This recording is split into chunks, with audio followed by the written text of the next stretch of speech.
Olá! A prova do ITA esse ano manteve a sua tradição, né?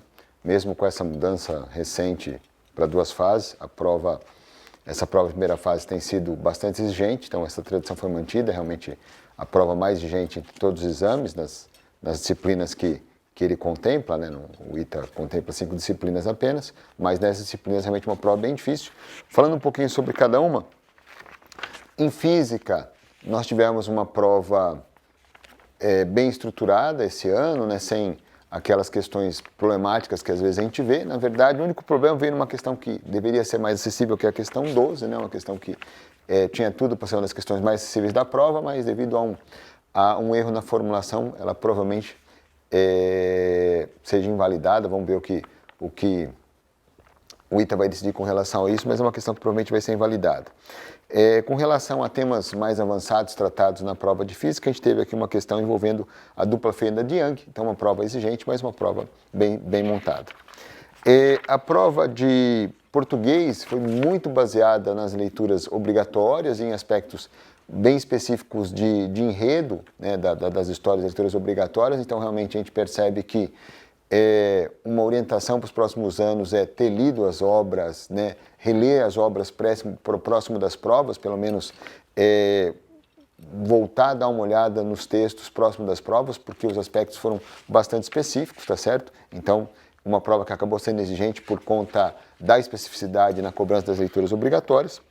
A prova de inglês é uma prova baseada em textos e uma prova exigente, em especial o texto do New York Times, né, The Worship of Mediocrity, um texto bastante elaborado, bastante difícil, com as perguntas, a questão 34 em especial, de marcar o VOF, uma questão bastante exigente, com diferenças muito sutis nas alternativas. Então a prova de inglês agora, né, baseada em textos e textos elaborados, então a prova de inglês exigente, tá certo? A gente tem visto essa mudança no ITA já há alguns anos, mas a prova de inglês puxada, baseada em textos, um nível de texto que a gente vê até maior do que nos vestibulares mais tradicionais.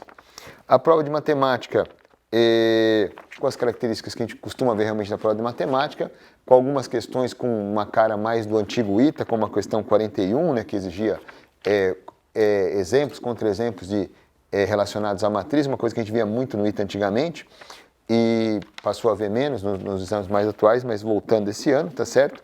E duas questões com uma abordagem um pouquinho mais avançada ajudavam, tornavam a solução mais rápida, a questão 54 e 55. A 54, uma abordagem geométrica dos números complexos, se você tivesse esse controle, esse domínio mais seguro, você conseguia uma solução mais direta. E a 55, uma questão de polinômios, mas os polinômios como anel dos polinômios, então baseado em propriedades mais próximas às propriedades dos inteiros. Então é algo que a gente costuma ver muito nas competições, né, nas questões de competições acadêmicas. Então, o A menos B divide o P de A menos B, essa propriedade que a gente não vê muito sendo usada nos vestibulares, era decisiva para a resolução dessa questão.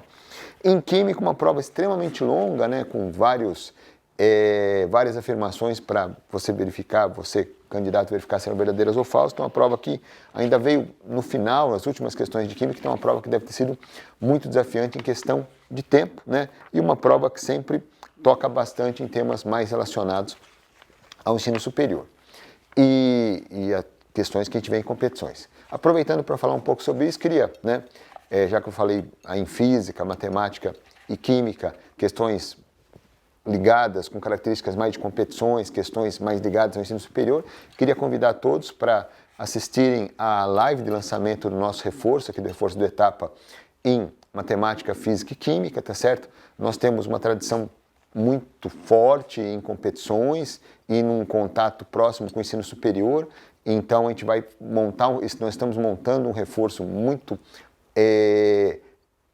decisivo nessa direção de oferecer para os estudantes que fizeram nosso reforço essa sofisticação relevante, esse contato com os temas do ensino superior, aquilo que você vai precisar ver vários livros, você precisaria ver vários livros, a gente vai trazer para você de uma maneira mais direta, mais bem explicada, mais pronta para você. Então vale muito a pena ver a live de lançamento do curso, que vai ser agora no dia 3 de dezembro, eu vou falar um pouquinho sobre esse curso, vale a pena assistir. É um curso bastante inovador nesse sentido de trazer esses temas mais avançados, mais difíceis, para próximo de vocês, candidatos, para vocês conseguirem ter um sucesso, mais rapidez, mais assertividade, mais eficiência na resolução das questões. Então, convidados.